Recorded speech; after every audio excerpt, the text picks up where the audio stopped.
if you should take all the monies in the world and gather it at a place and call everyone in the world and give us the same amount of that particular money, by 2 weeks' time, there will still be poor people and there will still be rich people. We wouldn't have been differentiating savings from investments if not for inflation. So if you are saving to buy this for 10 cedis tomorrow, by the time you save 10 cedis and go to the market, it won't be 10 cedis. So the purpose of investment is to beat inflation.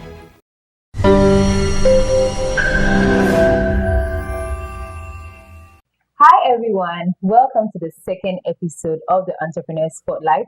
On our previous episode, we talked about how to transform your passion into a career. If you missed it, please do check it out. Today, we're going to talk about personal finance and wealth management, and we are being joined by a thought leader in personal finance with expertise in asset management and financial advisory. With experience in top-notch financial institutions like SIC Financial Services Limited and Echo Capital Investment Management Limited, he has also shared his insights on various platforms, including TV3, ZFM, ABC TV, and GTV. As the CEO of Personal Finance Hub, he empowers individuals and businesses towards financial success. He is in the person of Mr. Sam Kobi Hagan. Thank you so much for joining us, Mr. Sam. Thank you, Jessica. It's an honor to be here. Yeah, you look good. And it's really good to have you. Okay, so recently I saw a post of yours on WhatsApp, and I think it was talking about, how poor people, average people, and rich people manage their money. Yeah. And I think it was saying that poor people just spend their money on, daily bills, and then the average people just get credits to, buy more. Yeah. And then the rich people buy assets. Yeah. Can you talk a bit more about that? Okay, so this is how the quote goes. Okay. So I was just talking about the fact that the poor thinks that the purpose of money is to pay bills. Right. So you see a lot of people, especially in Accra here, thinking that the reason why they have to work, the reason why they need to get money is because there is a bill that they need to pay.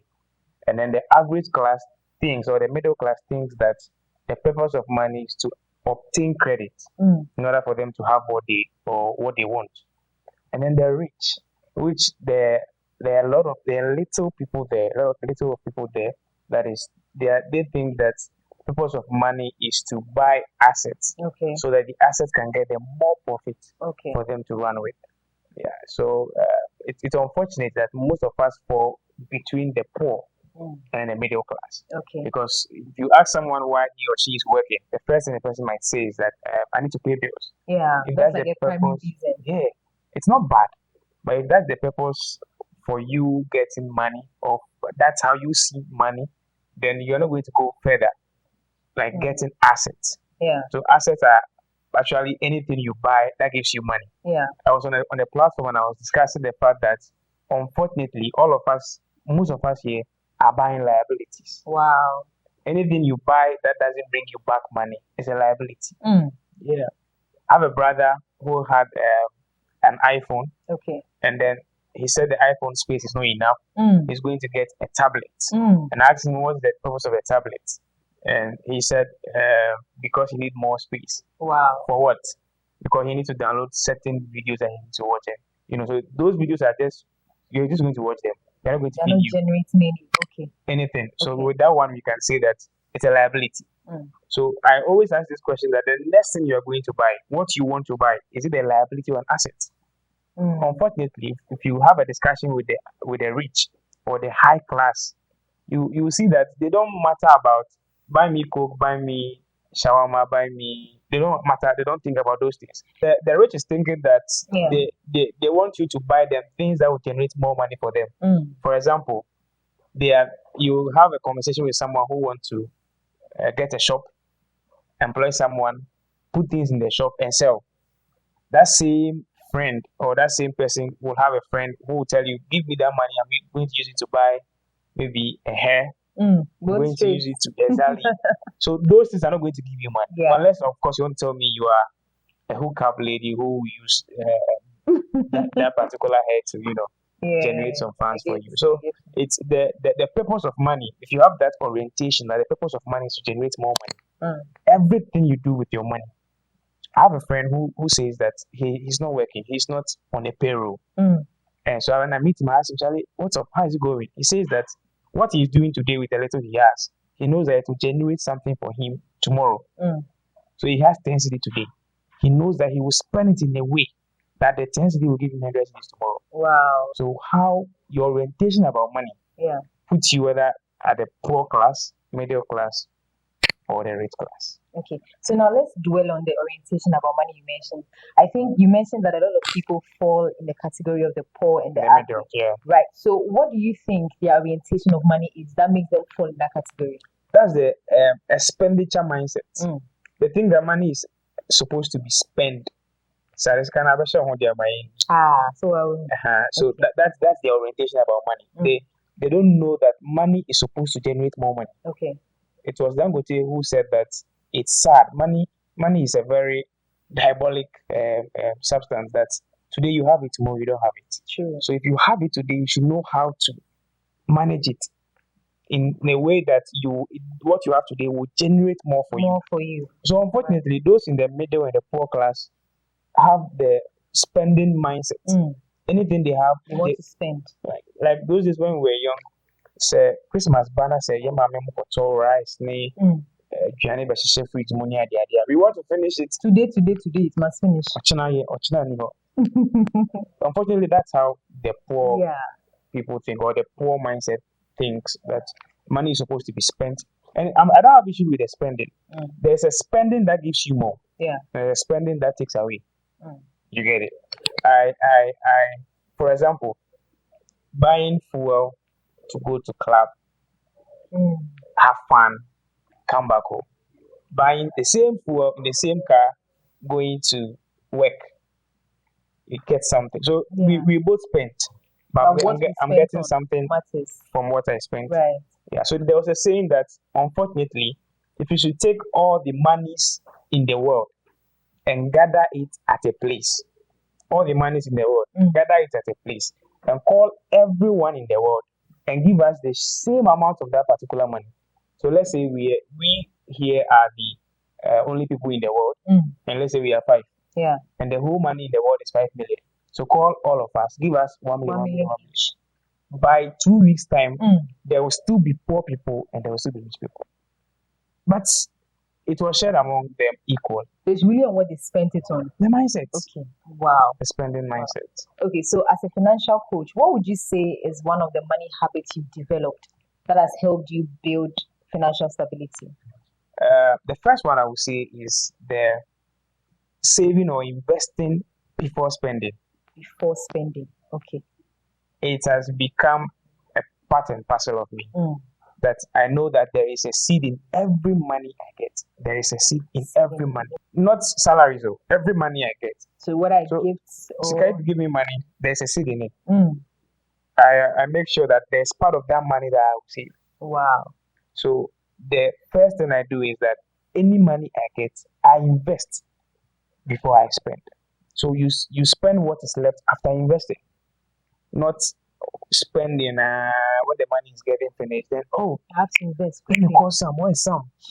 What should I buy? Gold or treasury bills or stock? No. The first thing to do is to invest, save before think of spending. Because come on, we are going to spend until we die. Yes, we're going to spend until we die. So please make sure you put spending at the last phase of your budgeting. The first thing should be investing. And the second thing is the discipline aspect of it. Okay. You know, it's sad that a lot of us want to invest, a lot of us want to put money aside, but we don't have the edge, we don't have the discipline. And I've been getting this question a lot. How do you develop the discipline?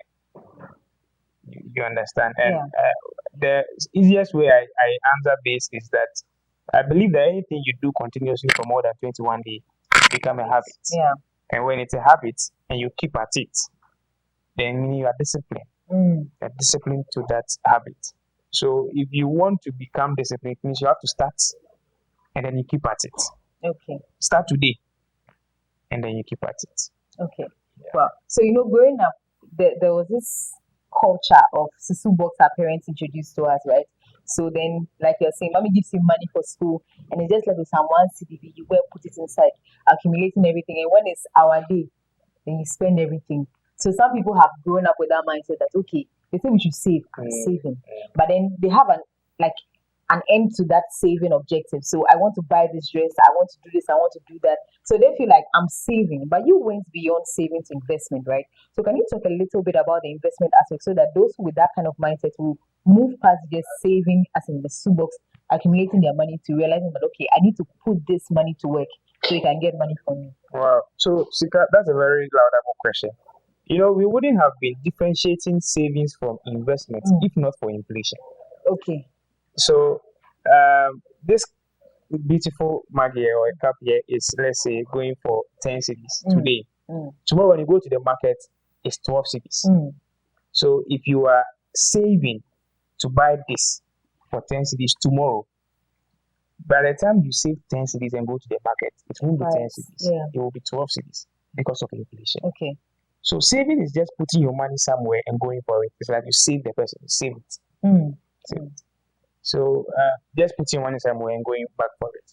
But investing is putting your money somewhere. We say putting it in an asset that will generate money or profit back to you. So that profit you get will help you cater for the inflation, the 2 cities in the car, 10 cities in the honor. So the purpose of investment is to beat inflation. Yes. Okay. So it's sad that people are, this as you said, people are still having the mindset of saving. Yeah. Oh, basically, that savings account more in a bank, and they don't want to invest. And they feel when you say they should invest, you are pushing them to the wall. You are asking them to put their money in some danger or some risk. No, we are just helping you to fight inflation. The thing you want to buy at 10 cities, tomorrow it will be 12 cities. So put your money somewhere that it will grow so that you meet up the 12 cities for you to get the thing you want. So saving is different from investment. Okay. Investment is putting your money into assets that will generate more profit for you. The downside is that because investment is making your money work for you, definitely there will be some risks. That's true. You might end up not getting all the interest you want on your money. You might end up eating into even your principal, your capital. So the risk comes with it. But because it's an investment, there has to be a risk. Yes. Okay, so you mentioned assets. Let's talk more about investment portfolios that we have. I'm sure there are people who have heard a lot about investment, but they have no idea of the investment portfolios we have. So let's delve into that. Okay, so I'll term it as investment assets. Assets, right? Yes. Right. So let me break it down this way.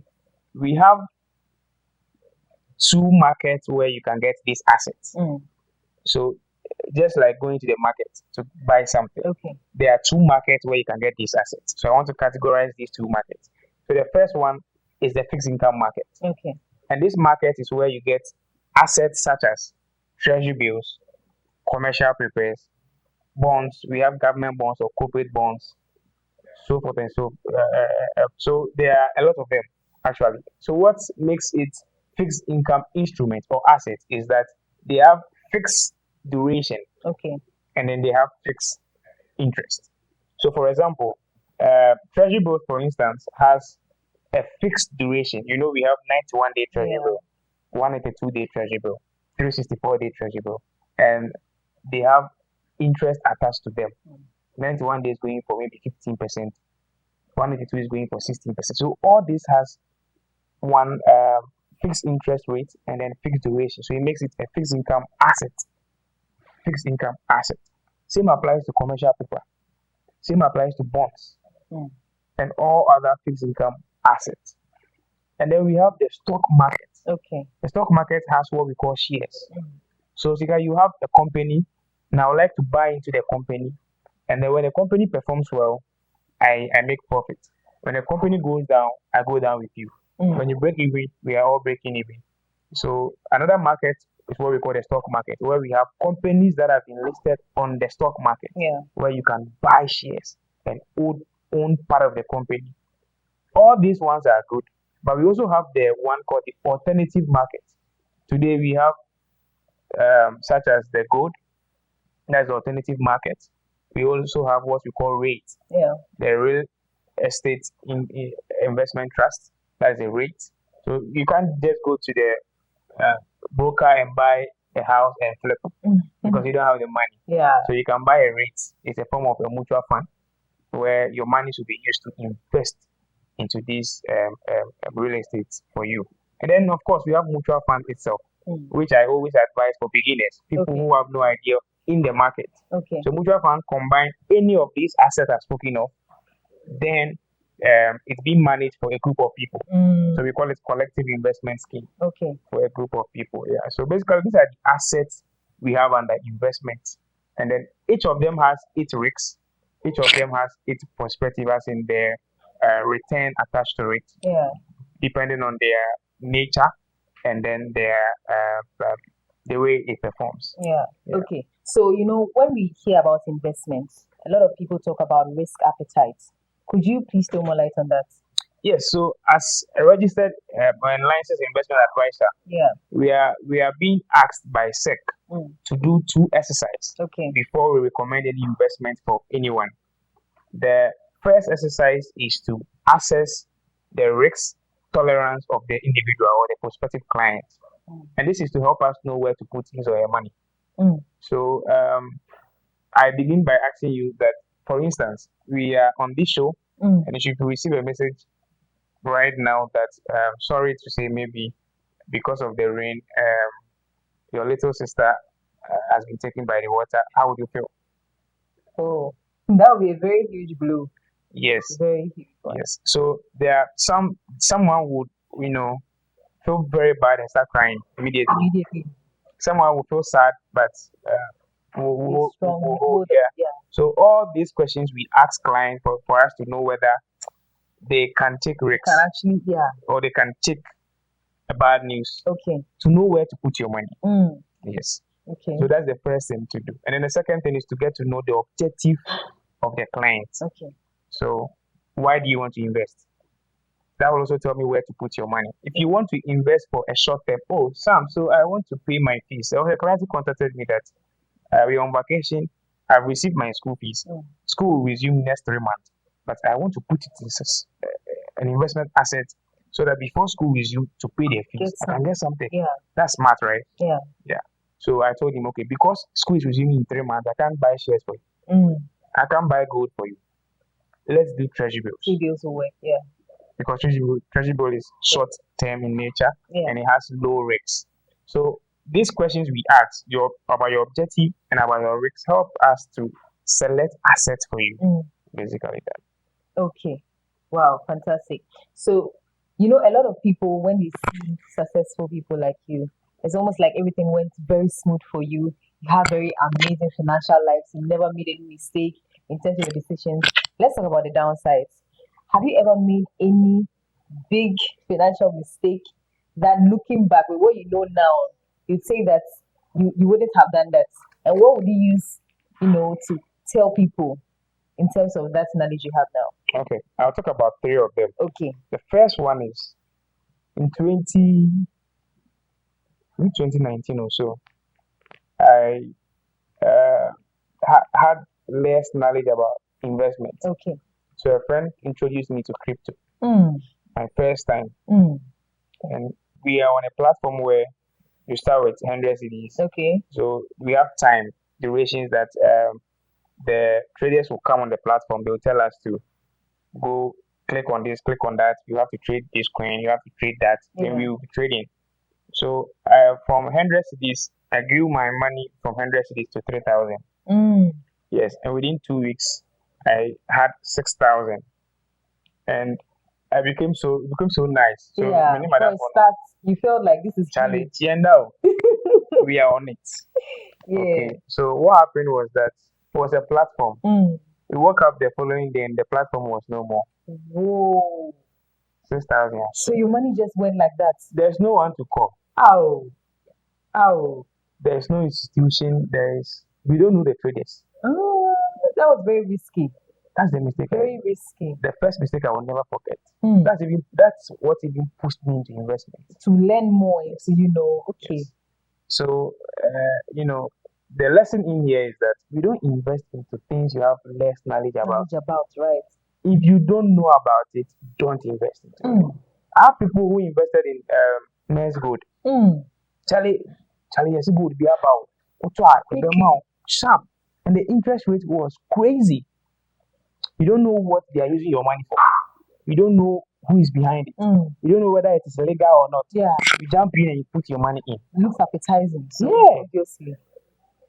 Don't try it. Wow. It was very bad, So I went broke. I went down. Yeah. And it's a mistake I'll never forget. I think our listeners should also take this lesson from me. Before you invest, make sure for now you have investment advisors like myself who are licensed to give investment advices. So you can just reach out and then just make sure where you are investing it's a very solid place. Right. It's regulated by the necessary regulators, and it's a good place for you to put your money. Yes. Let's talk about the two left. The second one is back then. I spend whatever comes my way. I wasn't using the invest before spending strategy. Okay. So I wasn't budgeting. People living their life without budgeting. It's very common among us. Unfortunately, I've been on a lot of campuses to talk to students, and you can see that actually scanning by 2 weeks now. Then they start calling out for friends, getting into people's hostels to see leftovers and no mood in the idea. You understand? So budgeting is key. If you come to my house, I budget for every little thing. It's even funny. Wow. Every little thing. And it's the little things that eat the money. Exactly. Small expenditure. Small. And I was saying this the other time. I learned this from my father. You know what he did? It's bad, but let me say it. They can sack us for school fees. You call us, come. You open the door and tell you, see, there's money here. But go and tell the headmaster that I didn't budget for today. Oh. I think he was teaching you something at that age. I have taken that attitude actually. If I don't budget, no matter how mobile do your face, it is not on my budget. Sticking to budget is a mistake that. So it's like you telling your money where to go. Exactly. You know where your money is going. How can you tell me? Yes, you are doing your national service. You receive 715. How did you spend it? Hey, I don't know. How? You don't know. It means you don't assess yourself. Yeah. First of all, you didn't even budget. Because if you budgeted, you would know where your money went. That's why I propose the envelope budgeting for every starter. Okay. Let's talk about that. Get about 5-10 envelopes. First one, write on it transportation. Second one, bills. Third one, food. Like just your expenses. Immediately your income comes, go and withdraw from the bank. Put them in the envelopes. Before you take money from any of the envelopes, make sure it is for that purpose. Yeah. If this is a transportation envelope, make sure the money you are taking is not to take someone to dinner or not to go and buy airtime or data. Because all should data rush and our airtime. No. Make sure the money you take from the transportation envelope is for transportation. Then it demands a lot of discipline. Exactly. A lot. That is budgeting. You have to be disciplined. And for me, for instance, at the end of every month, I assess myself. Did I spend this on this? Okay. At the end of the year, I do a very vast assessment on my finances. What did I say I would do? Did I do it? Do you do that for yourself? Most of us do not do that. Right. That's the second mistake we are doing, not budgeting, not controlling our finances. And then, of course, the third mistake is investing.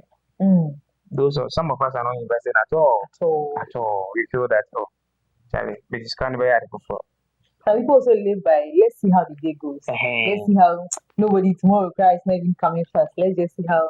So they don't really have the future in mind, But I think with what you said, a lot of people have taken that into consideration. It's very important. It makes, I used to tell my siblings that one thing that makes life is simple when you plan.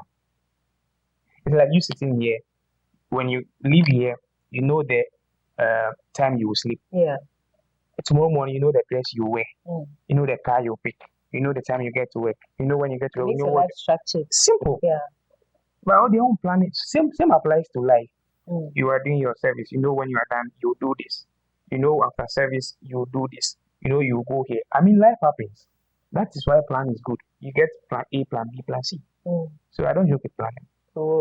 Planning, very important. Okay, so I've seen a lot of people talk about budgeting and sort of allocate certain percentages to them. So they say, let's say, put 10% aside for your tithes, let's say 20% for investing, And is it really fixed, or you can adjust them based on your objective as an individual? Let's talk about that. Okay, so it's not fixed. That's the first thing to say. It's not Yeah. fixed. It depends on the individual. But for beginners, it's good to start with a fixed one Okay. and then become very disciplined at it. So I mostly propose or suggest the 70-20-10 principle, the one you just mentioned. And that one goes for Christians who want to use 10% for tithes, Okay. 20% to invest for the future, and then live on the rest of the 70%. Mm. Recently, I was at Pentecost University and I was telling them that they were saying they are finding it difficult to invest because their money is small. And I was Small. telling them that assume that if you are receiving 1,000 cedis a month as an income or salary, assume that you are receiving 700 cedis. Assume. Then the rest of the 200, the 300, invest the 200, give the 100 to God as tithe. So live on 700 with an assumption. So you tune your lifestyle to that. Exactly. So you are living below your means. You are earning 1,000, but you are living below 700 cedis. So you assume that your salary is just 700. Then you live towards it. Understand? So it is not fixed. You can set your own, and sometimes we make the major expenses part large when you are beginning. Yeah. But when you are growing and you are building more assets, the quote you started with, that the rich class believes that they buy more assets so that they get more inflows. You make sure that, or you get to realize that your expenses portion becomes small. That's true. Because your incomes are many. You have a lot of income. You understand? Yeah. So, for example, I'm at a level where I don't use one income for one expense, like all my expenses. That you know that where I'm working, they are paying me 2,000. I'm one transportation. Other source of income. That's true. So you are working as a banker, but you have a small mobile money shop somewhere working for you. The little you get there, use that for bills. So you will not depend on the banking salary for bills. As the mobile money shop is growing, you get some small place, you start you put someone there. That one, the little you do there, it was Olumide, no, it was Matthew Ashimolo, Nigerian, who said that if you are a Ghanaian and then you cry that you are broke, then you want to be broke. It's a decision you made. Yes. He said that when he came here, but say, he realized that you can set up 10 Kelewele shops. And people will buy, you'll be surprised. If you Juma by his time, you buy. Just something small. Just some nice spots. Just 10. Every month, each of them is giving just 500 cedis. For a month. It's a lot of money. How much is it for 10? That's huge. 5,000 just from there, from Kelewele. That's huge. Yes, it's possible. You understand? Beginning of the year, I gave I have mobile money business. I gave 10,000 out to someone who does mobile money, and he said he will be giving me 10% every month. This is a side thing. You don't have to, you are not actively working there. It's a passive income. Yeah. You understand? Yeah. So yeah, you can if you're able to get other incomes, you will not depend on one income, and therefore your budgeting structure will not be fixed, because you know that this business is taking care of this need. When it comes to bills, this taking care of this. There was a man who said that if you are a barber and you are living in one barbering shop, you are wasting time. He said you can go to schools, government schools, let's say senior high, pre-sec, Comosec, all the sec. Go there, go and conduct a contract with the headmasters. Tell them that every Saturday you want to come there and shave their hair. Take money from them. What you get, you give him half, and you take half. If you are doing this and because of that, when you contract with this headmaster, yeah. So all look at the all the boys will be shaving all their hair. If everyone is giving you 10 cedis, Saturday, money. You understand? They are doing that for 10 schools. Wow. So they are strategies. Just that some of us. And I think people too don't recognize the opportunities in the little things. They're looking for the huge, I mean, with what you're saying, nobody will ever sit and think, oh, I can actually do this. This small thing, I can start. People are looking for the huge ones, and then it looks like they can't get there. It's really, but let's talk about other ways people can make extra sources of income, because you mentioned that it's not really prudent to just depend on the salary you get. Let's talk about other sources of income you think people can. So it depends on what you are doing now. Okay. I feel that everyone should have other sources of income. An individual depending on one source of income is like a table depending on just one leg. You will always be shaky. Every time you are waiting for just that particular the month to end. Oh, I see. So no one, even the Bible said that we should have at least 7 sources of streams. I mean, you understand? At least 7. Bible said at least 7. How many do you have? At least 7. And I know the question will come as Charlie Accra say, and is you. Why we about 5 time and over time and over starting we.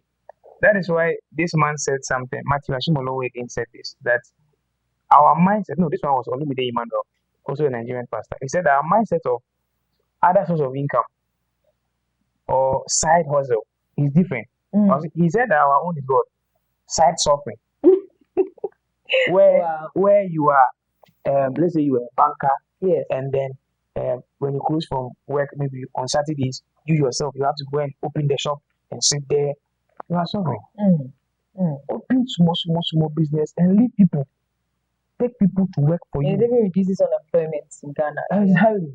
You get it. So employ people to be there. How much do you pay them? You can go to one village, set up a choba. It doesn't take much to set up a choba. Yeah. Set up a barbering salon. Yeah. Doesn't take much.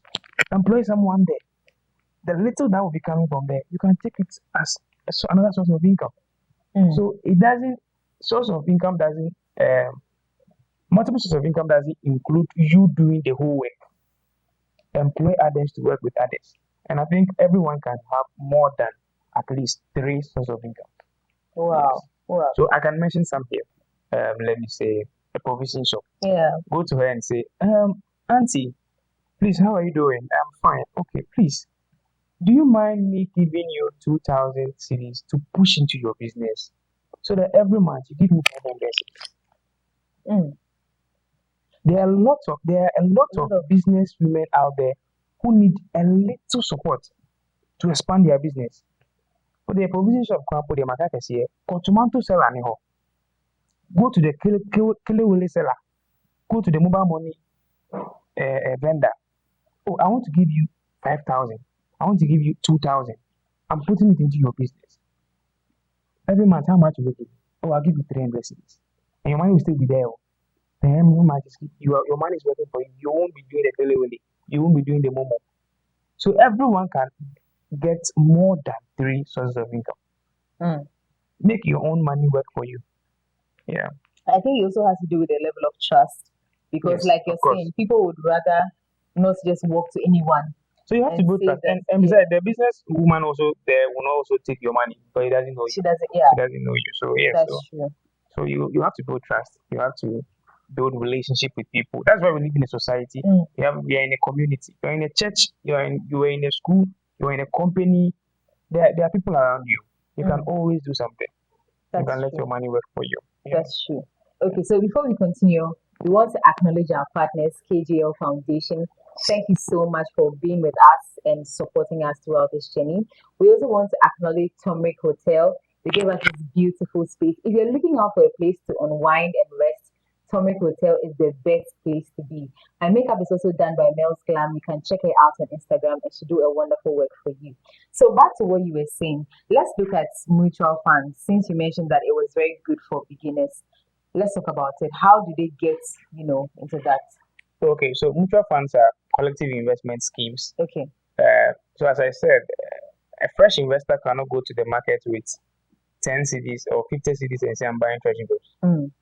But that investor can go to any investment firm and say I'm buying mutual funds or I'm starting an investment called mutual fund.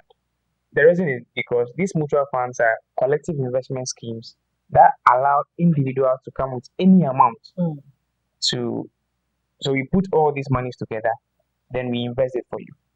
So it's not just my money, your money, his money, her money. So we call it collective investment schemes.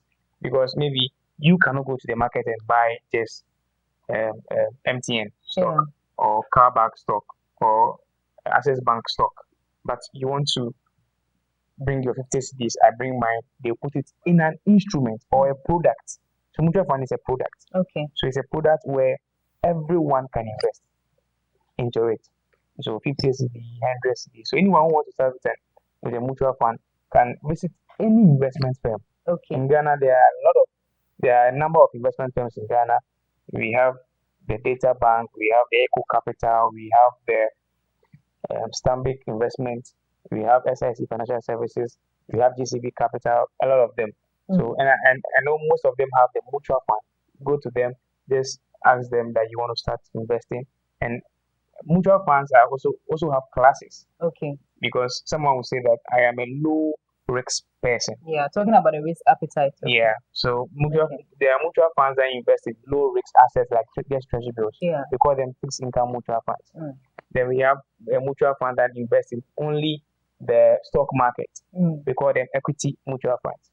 Then we have the mutual fund that combines both the equity and then the fixed income. We call them balanced mutual funds. Right. So depending on your risk appetite and then your objective, you're going for the one that will suit you. That will suit. I think everyone should have a mutual fund. Right. Yeah. Right. Okay. So before we wrap up, I just wanted to talk about the mindset, towards investment, because a lot of people, when they start investing, they're itching to get the money. They can't wait. It feels like, hey, they're running away with my money. Where's my money going to? What would you say, in all honesty, to those who are willing to invest, the kind of mindset they should have towards investment? Okay. I would say that they should be patient enough because investment takes time. Takes time, right? Yeah, investment takes time. You don't expect to, it's just like building a house. Yeah. You don't expect to start today and finish today. So you have to take your time. And also, you also have to invest at the right place. The right place. And then if you are not an active person on the market, have a financial advisor or an investment advisor. So wherever you are investing, there are licensed people there. Assuming you are investing at my company, I might be in charge of you. I'm a licensed person. So anytime you check up with your licensed person, ask them what's happening in the market. Is it a good time to sell? Is it a good time to buy? Is it a good time to hold? What should I do with my money? What people are doing wrong when it comes to investment is, some people is that they just say, I've invested 50,000 in treasury bills. Let that whole on flow be and check it up. Oh, as time a mature, I'm only over. Let that no, you have to call. Please, how is my treasury bill performing? Currently treasury bills from 25th of January when the current finance minister said came to was inaugurated or came. Treasury bills started coming down. Yes. So such situation, we the advisors will call you and tell you treasury bill rate is coming down. You want us to keep it at this rate, buy it at this rate, right, or we should move it from treasury bills to buy stocks. So keep up with your investment advisors, keep up with your company, talk to them. And I can assure you one best way to make wealth is through investment. Active investment. Active investment. Yes. Where you have someone you are talking to monitor your investments, right? Yes. Right. Recently, I received a call from a client from the US who was asking that he has seen that the gold coin is doing well, and it was inaugurated in November last year, and then somewhere last month, it rose up at 16%. So the first ounce, the 1 ounce came into the market at 44,000. Yeah. The half ounce was 22,000. The quarter ounce was 11,000. And as at last month, it was around the first ounce, the 1 ounce was around 56,000. Wow. So if you bought at 44 and now 56, if you sell, you know how much you could get back. So he wanted to get into gold, and then he asked me which one he should go for. I asked him to go for the 1 ounce. And recently, as we speak, it has come down. The price has come down. So it's a good time to buy because it's a very good prospect. That is if you have the long-term mindset. The long-term mindset. Yeah. Thank you very much, Mr. Hagan. It's been wonderful. I wish we could go on and on because it's been so insightful. Thank you so much for sharing. You're welcome. But any last words for our listeners, please? Oh yes, I'll go back to the quote we started with. Okay, right. That I want us all to have the rich mindset. The rich mindset. And it's possible you can have the rich mindset where every money you get before you spend, make sure, ask yourself, where this money is going. Will it bring me back something? You are buying airtime. What is the airtime for? Will it bring me back something? You are buying a dress. Will it bring me back something? Make sure where your monies are going is something or a place that will bring you back something. That's what we call a rich mindset. Thank you. Thank you very much, Mr. Hagan. We truly appreciate your wisdom. So, personally, my major takeaway was that one of the active ways to build your wealth is through investment, and not just leaving it there, but ensuring that someone is checking on it and then updating you on how your investment is doing. I hope you've learned a lot today. Please do well to watch the video again. Even though you've watched it, I know you have to take time and watch it again because he said a lot of things about investment that I think are very, very helpful to you. So thank you very much for joining us today. We really appreciate you. Do well to subscribe to our channel. We are Africa Street MBA on all social media handles, LinkedIn, Twitter, and Instagram. And please stay tuned for more